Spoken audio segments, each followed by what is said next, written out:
Hi friends, இப்போ நம்ம புதினா சட்னி எப்படி செய்யலாங்கிறத பார்க்கலாம். அதுக்கு தேவையான பொருட்கள் என்னென்னங்கிறத சொல்கிறேன். 2 கைப்பிடி அளவு புதினா எடுத்துக்கோங்க, 1 கைப்பிடி அளவு கொத்தமல்லி எடுத்துக்கோங்க, 6 சின்ன வெங்காயம் எடுத்துக்கோங்க, 4 வெள்ளைப்பூடு எடுத்துக்கோங்க, 2 டேபிள் ஸ்பூன் கடலைப்பருப்பு எடுத்துக்கோங்க, 1 ஸ்பூன் உளுந்தம்பருப்பு எடுத்துங்க, 8 பச்சை மிளகாய் எடுத்துக்கோங்க. உங்கள் காரத்துக்கு தேவைப்போ எவ்வளோ சேர்க்கணும் சேர்த்துக்கோங்க. ஒரு சின்ன புளி எடுத்துக்கோங்க, 2 தக்காளி இன்ச்சம் பண்ணிக்கோங்க, ஒரு அரை சில்லு தேங்காய் எடுத்து வச்சுக்கோங்க. இதெல்லாம் எப்படி வதக்கிட்டு அடுத்து புதினா சட்னி அரைக்கலாங்கிறத நான் சொல்கிறேன். தேவையான சிறிது உப்பு மட்டும் எடுத்துக்கோங்க, அவ்வளோதான், வேற ஒன்றும் கிடையாது.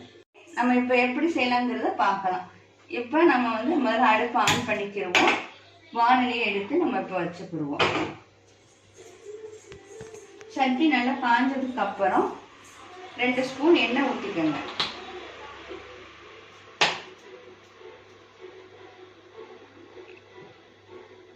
இப்போ எண்ணெய் ஊற்றியாச்சு. எண்ணெய் நல்லா கொஞ்சம் சூடானதும் நம்ம அடுத்து என்ன செய்யலாங்கிறத இப்போ நம்ம பார்க்கலாம். இப்போ எண்ணெய் நல்லா சூடாயிடுச்சு.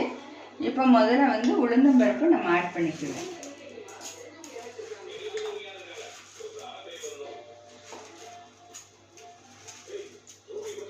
உளுந்தம்பருப்பு செவக்கும் போது அதோட இந்த கடலைப்பருப்பையும் நம்ம ஆட் பண்ணிக்குவோம்.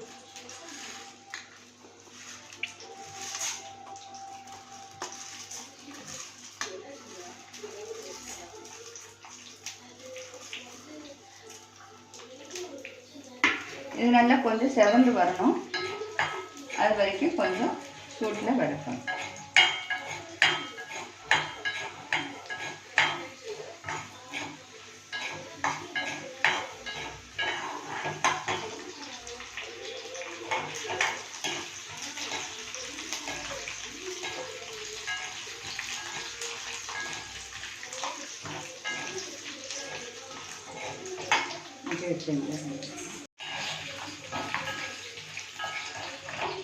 இப்போ பொன்னிறமாக வர்ற மாதிரி இருக்குது.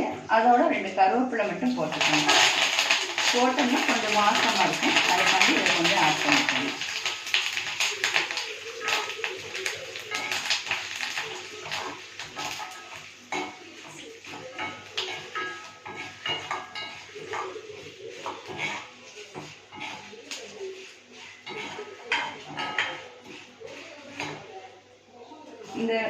இந்த மாதிரி செவந்து வரும்போது நம்ம அடுத்து ஸ்லிம்மில் வச்சுட்டு வெங்காயம் வெள்ளைப்பூடு சேர்த்துக்கணும்.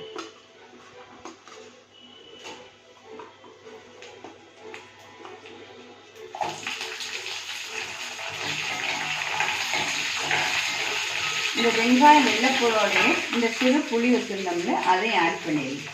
ஏன்னா புளி நல்லா இதில் வதங்கிச்சுன்னா அந்த ஒரு கிருமிகள் எதுவும் நமக்கு அவ்வளோவா இதாக இருக்காது. நல்லா சூடு பண்ணிட்டோம்னா நல்லா இருக்கும்.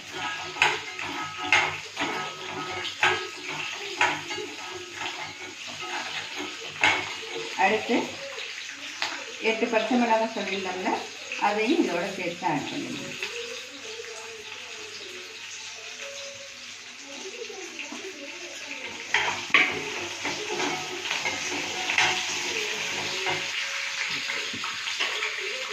ரெண்டு தக்காளி சொல்லியிருந்தோம், அதை நல்லா நாளாக கட் பண்ணிக்கோங்க. நான் உங்களுக்கு 2 தக்காளி காமிக்கணுங்கிறதுக்காண்டி தான் இதை எப்படி செஞ்சுருங்க. இப்போ இதை நாளாக கட் பண்ணிக்கோங்க.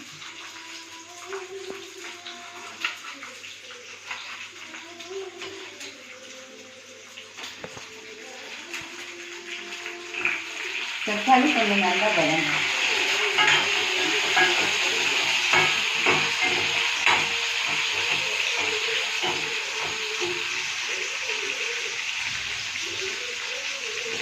சட்னி அளவு தேவைக்கான நான் கல் உப்பு யூஸ் பண்ணுவேன்.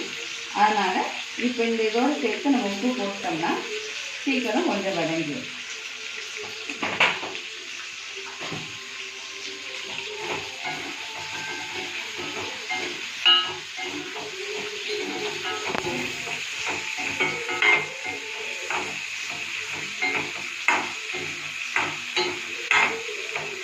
அடுத்து நம்ம எடுத்து வச்சுருக்கிற தேங்காய். இப்போ பெரிய குடும்பம்னா தேங்காய் சேர்த்துக்கலாம்.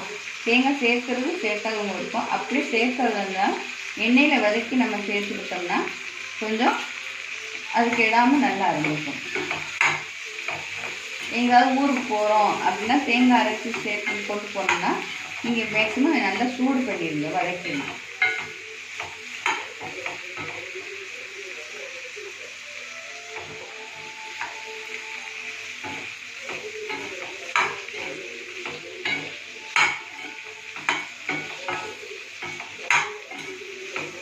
இப்போ உப்பு போட்ட உடனே இப்போ உங்களுக்கு சீக்கிரமாக வதங்கிடுது எல்லாமே.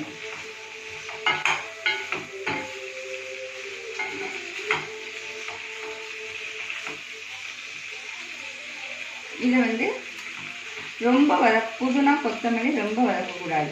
புதினா மட்டும் போட்டோம்னா அந்த கலர் மாறினதுக்காண்டி தான் அந்த மல்லி கொஞ்சோண்டு சேர்த்துக்கிறோம். அதை இதோடு சேர்த்து ஆட் பண்ணி வதக்கிக்கணும்.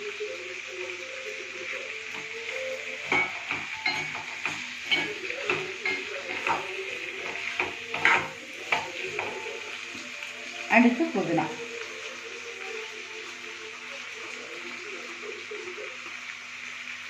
அவ்வளவுதான். அடுத்து நான் சட்னி அரைச்சிட்டு எப்படிங்கிறத நான் உங்களுக்கு காமிக்கிறேன். அதுக்கப்புறம் நம்ம சிறு தாளிப்பு மட்டும் அதில் பண்ணிக்கிறணும். இப்போ நம்ம சேர்த்துருக்கிற எல்லா இன்க்ரீடியன்ஸுமே நம்ம உடம்புக்கு ஆரோக்கியமானது. புதினா மட்டும் சேர்த்தோன்னா ஒரு சிலர் பிடிக்கும். மேக்ஸிமம் அதுக்கு நம்ம மல்லி எல்லாம் சேர்த்தோம்னா ரொம்ப நல்லது. அரைக்கிறோம். இப்போ எல்லாத்தையும் நம்ம மிக்ஸி சாருக்கு மாற்றிட்டோம், ஆற வச்சு. இதுக்கப்புறம் நம்ம எல்லாத்தையும் அரைச்சி காமிக்கிறேன் உங்களுக்கு. இப்போ நம்ம சட்னி இப்படி அரைச்சாச்சு. இது இந்த ஃப்ளேவரில் தான் வரும். புதினா மட்டும் போட்டோம்னா கலர் இந்த மாதிரி கிடைக்காது. அவ்வளோதான். தேங்காய் போட்டதுனால உங்களுக்கு கொஞ்சம் இதாக இருக்கும், வேறு மாதிரி. இப்போ இதை இன்னொரு பவுலில் மாற்றிட்டு அதுக்கப்புறம் நம்ம கடுகு உளுந்து பருப்பு தாளிக்கிறத உங்களுக்கு காமிச்சு. இப்போ நம்ம சட்னி தாளிக்க போகிறோம். இப்போ அதுக்கு 2 டேபிள் ஸ்பூன் எண்ணெய் விட்டுக்கோங்க.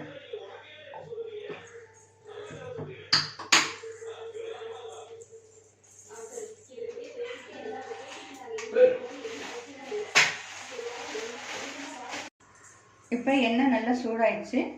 எடுத்து வச்சுக்கிற கடுகு உளுந்து கொஞ்சம் போட்டுக்கோங்க. கடுகு நல்லா வெடிச்சதுக்கப்புறம்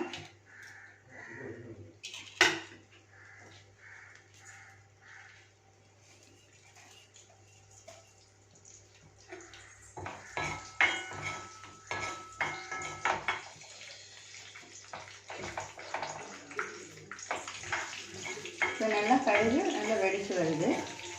அதோட 2 பட்டை வத்தல் போட்டுருங்க, கிள்ளி போட்டு.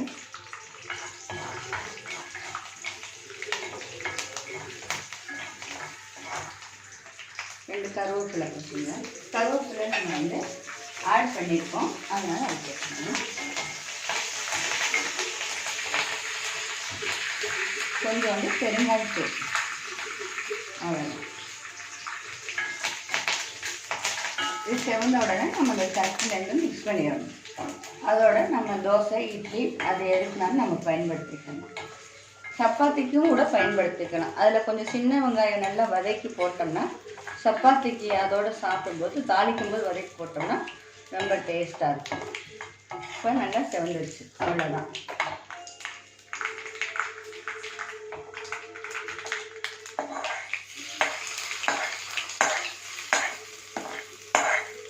சுவையான கார புதினா சட்னி ரெடி.